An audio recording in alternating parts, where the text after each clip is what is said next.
ഭയങ്കര സോഫ്റ്റ് ആണ്. പക്ഷെ ഞാൻ ഇടയ്ക്കിടയ്ക്ക് ഇങ്ങനെ എത്തി നോക്കാറുണ്ട് കേട്ടോ അയൽവക്കത്തോട്ട്. എന്നാ ബോൾഡ് ആയിട്ടാണോ താൻ ഇരിക്കുന്നത്.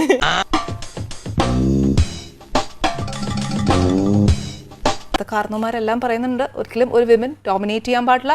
വിമൻ എന്ന് പറയുന്ന ഒരു വേർഡിൽ തന്നെ മെന്നുണ്ട്, അതുകൊണ്ട് ഇച്ചിരി താന്ന് നിൽക്കണം എന്നൊക്കെ നമുക്ക് പറയാറുണ്ട്. പക്ഷെ ആ പറയുന്നതിന് ഒരു ബോൾഡ്നെസ് ഉണ്ട്. എനിക്കൊന്നും മനസ്സിലാവുന്നില്ലല്ലോ. അപ്പൊ ശരിക്കും നമ്മുടെ നാട്ടുകാരും അമ്മച്ചിമാരൊക്കെ നമ്മളെ പഠിപ്പിച്ചേക്കുന്നില്ലേ ഇച്ചിരി താന്ന് നിന്നേ എന്ന് പറയുന്നത് യോജിക്കുന്നുണ്ടോ? ഇല്ല, ഡെഫിനറ്റ്ലി ഇല്ല. എല്ലാം അറിഞ്ഞിട്ടും എന്തിനാ ഓമൻ എന്നെ ഇങ്ങനെ നാറ്റിക്കുന്നത്? സിറ്റുവേഷൻ അനുസരിച്ചിട്ട് ഇത് മാറും. ചിലർ പറയുന്നതിന് ചില റീസൺസ് ഉണ്ടാവും. നമുക്ക് ആക്സെപ്റ്റബിൾ ആയിട്ട് തോന്നുന്ന ഘടകങ്ങളാണെങ്കിൽ, നമുക്ക് ആക്സെപ്റ്റബിൾ ആവുന്ന റീസൺസ് ഉണ്ടെങ്കിൽ നമുക്കത് ആക്സെപ്റ്റ് ചെയ്യാൻ പറ്റും. പക്ഷെ അതല്ലാണ്ട് ഇന്ന ജെൻഡറിൽ വന്ന് വീണു എന്നുള്ളത് കൊണ്ട് പല പ്രിവിലേജസ് നമുക്ക് മാറ്റി വെക്കുകയാണെങ്കിൽ, അല്ലെങ്കിൽ നമ്മളിൽ നിന്ന് അതിനെ മാറ്റുകയാണെങ്കിൽ ഒരു അൺഫെയർ. ഇപ്പോൾ തീരുമാനിക്കുക, ഒന്നുകിൽ എല്ലാം ഉപേക്ഷിച്ച് എത്രയും പെട്ടെന്ന് ഇവിടെ വിട്ടു പോവുക, അല്ലെങ്കിൽ സകല ദൈവങ്ങളെയും ധ്യാനിച്ച് അവളെ നേരിടുക. ഞാൻ ജനിച്ച് വളർന്നത് അച്ഛനും അമ്മയും അധ്യാപകരാണ്. അപ്പം ചേച്ചിയാണുള്ളത്. എൻ്റെ കസിൻസ്, അച്ഛൻ്റെ സൈഡിലത്തെ കസിൻസിലുള്ള 2 ചേച്ചിമാരുണ്ട്. അപ്പം ഞാൻ പ്രാക്ടിക്കലി ഞാൻ വളർന്നു വരുമ്പോൾ മൊത്തം കാണുന്ന പെൺകുട്ടികളെ. അപ്പം ഒരു ജെൻഡർ ബയസിനുള്ള സാധ്യത കാണുന്നില്ല. അച്ഛൻ്റെ സൈഡിലത്തെ ഇത് നോക്കുമ്പോൾ അമ്മയുടെ സൈഡിൽ വരുമ്പോൾ എൻ്റെ ഇമ്മീഡിയറ്റ് കസിൻ ബ്രദറാണ്. പക്ഷെ അവിടെയും ഗ്രാൻഡ് മദർ അധ്യാപികയാണ്. മൊത്തം ടീച്ചർ ഫാമിലിയാണ് ഫോർ ദാറ്റ് മാറ്റർ. അച്ഛൻ്റെ അമ്മയുടെ ബ്രദറും സിസ്റ്ററും എല്ലാവരും ടീച്ചേഴ്സാണ്. അപ്പം നമുക്ക് ഒരു ഘട്ടത്തിലും അങ്ങനെ ഒരു എന്താ പറയുക ഇത്തരത്തിലുള്ള അടങ്ങ് ഒതുങ്ങ് ഇത് കേൾക്കേണ്ടി വന്നിട്ടില്ല. നീ ആ കൈങ്ങട് തന്നെ ഒന്നിനും പ്രതികരിക്കാത്തതിന് 100ൽ 100 മാർക്കാ നിനക്ക്.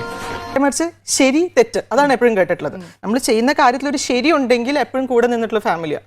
അപ്പോൾ പലരും ഇപ്പൊ ചെറുപ്പത്തിൽ വീട്ടിൽ അങ്ങനെ നോ പറഞ്ഞിട്ടുണ്ടായിരുന്നു, അല്ലെങ്കിൽ പ്രത്യേകിച്ച് നമ്മൾ ഈ ഷോയുടെ ഭാഗമായിട്ട് പലരും പറഞ്ഞു കേൾക്കുമ്പോഴൊക്കെ ഞാൻ എപ്പോഴും ആലോചിക്കുന്നത് എന്തൊരു ബ്ലെസ്ഡ് ചൈൽഡ്ഹുഡ് ആണെന്നുള്ളത്. കാരണം നമ്മളെ സംബന്ധിച്ചിടത്തോളം ഒരു വാല്യൂ സിസ്റ്റം നമ്മളിലേക്ക് പകർന്നു തന്നിട്ടുണ്ട്.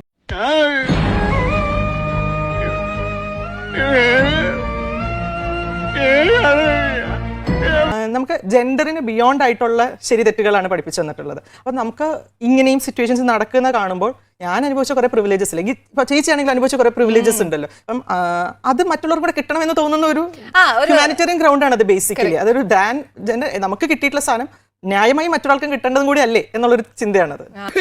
കാണിക്കുന്നത് ഇതൊക്കെ നമ്മുടെ കൈ കിട്ടണമായിരുന്നു, അടിച്ച് കാലക്ക് കൈ കൊടുത്തനെ ഇല്ലടാ. ഓക്കെ, ഇപ്പൊ മുത്തുമണി ഇങ്ങനെ പറയുന്നു. അപ്പൊ ശരിക്കും പറഞ്ഞ ഒരു ജെൻഡർ ബിയോണ്ട് ആയിട്ട് ഒരു സ്ത്രീക്ക് ഒരു നിലനിൽപ്പ് സാധ്യമാണോ ഇപ്പോ? അത് ഇപ്പോൾ വളരെ എന്താ പറയുക, നമ്മൾ ആ ഒരു സ്റ്റേറ്റിലേക്കാണ് എത്തേണ്ടത്.